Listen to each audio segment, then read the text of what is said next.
I'm Scott Blackshire, curator of the Tobin Collection of Theatre Arts here at the McNay Art Museum. Welcome to the exhibition Around the World in 80 Designs.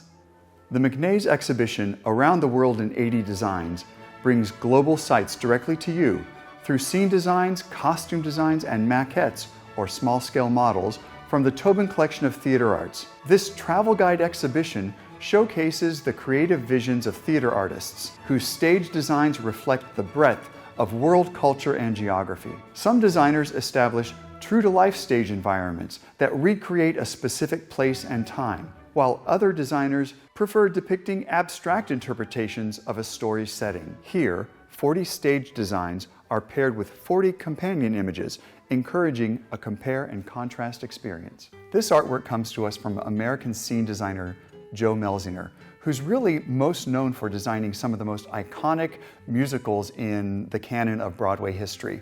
This artwork, however, comes to us from 1954, a few years before that. Here, he's designing a boardwalk scene for Coney Island, New York, for an obscure musical theater piece called By the Beautiful Sea. This design takes us out to Coney Island on a boardwalk by the sea in 1907. The artwork itself has a real graphic quality. The use of materials is interesting, especially the heavy use of crayon along the bottom of the design here. It's nearly a realistic interpretation of a boardwalk and beach. You can see the sturdy timber pilings that are holding up a boardwalk just out of our vision. You can see that the sun is casting long shadows on the sand, more than likely from early morning, where you get those long shadows, the sunrise coming up over the Atlantic. The sandy beach is shown in the foreground with small bits and pieces of umbrellas, pails, beach balls, etc. And then you have the waves in the background. As a companion image, you can see this Atlantic City boardwalk has similar timber pilings holding up the boardwalk that we actually see here. And you can see some slight shadows that are being cast through the pilings like you do in Melzinger's design. Something else to note is that the people walking on the boardwalk are dressed very similarly to the characters that Melzinger has depicted, all to anchor us in the boardwalk at Coney Island, New York City, 1900. This beautiful watercolor and gouache on paper comes to us from British scene designer Morris Kesselman. The scene design is for Don Giovanni, an opera composed by Mozart in the 18th century, but one that tells a 16th century story, a story of passion, intrigue, with undercurrents of religious themes. The opera is set in Seville, Spain. And for this design, Kesselman brings a real painterly quality, a real painter's hand to his watercolor. When you look closely at the artwork, you can see the control that Kesselman has over his watercolors. It's really masterful. You have the rich colors in the foreground and the mountains in the pale blues and purples fading into the sky. Kesselman's use of vivid colors in the center, the heart of the design, indicates the passion of the story. The architecture with its large doorways and balconies are very, very important to the plot in terms of characters coming and goings, the intrigue that's being created on stage. And in the center of the background, you can see this beautiful structure, probably a church. It's interesting to note that Seville, Spain looks rather similar in 2024 than it did in the 17th century. There's just a lot of similar architectural elements that have remained in the city, and that's why we're using this companion image from 1926 to give you that compare and contrast with Kesselman's design from 1960.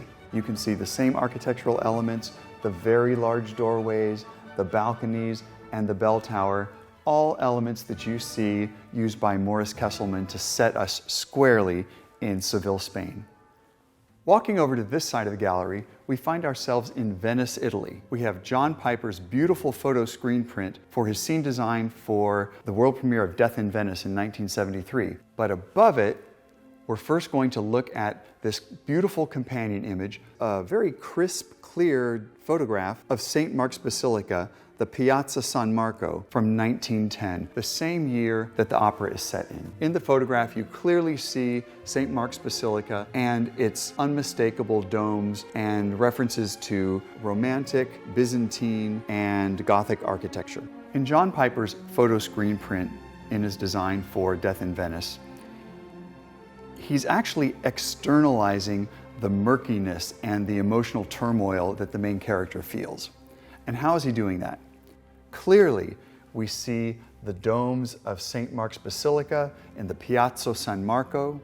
Piper is infusing a very hazy film of umbers and oranges and yellows and greens, almost reminiscent of the beach at Venice or the hot, hazy Italian summer.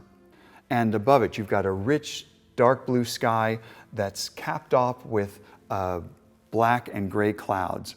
Again, obscuring St. Mark's Basilica, but really representing on stage the turmoil that the main character is feeling. So whether you're looking at the companion image or the set design, we are clearly situated in Venice, Italy.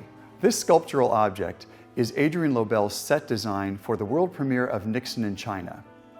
It's a small-scale model of the entire set, or a maquette. Looking at the set design, you can see she's used paint, wood, paper, found objects, wire, in a sense to recreate very truthfully, very accurately, very realistically the 1972 photograph that took the world by storm. President Nixon's visit to China in 1972, if it happened today, might be considered a social media event. Even back then, it was clearly orchestrated and staged in order to capture the world's attention.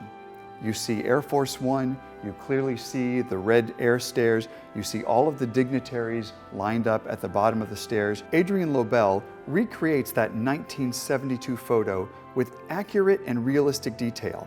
It's a photograph come to life on stage, an important and historic moment in Beijing, China. Around the World in 80 Designs was mapped out by Scott Blackshire, curator of the Tobin Collection of Theatre Arts, and Remus Moore, the Tobin Theatre Arts Fund assistant curator. Around the World in 80 Designs is a program of the Tobin Theatre Arts Fund.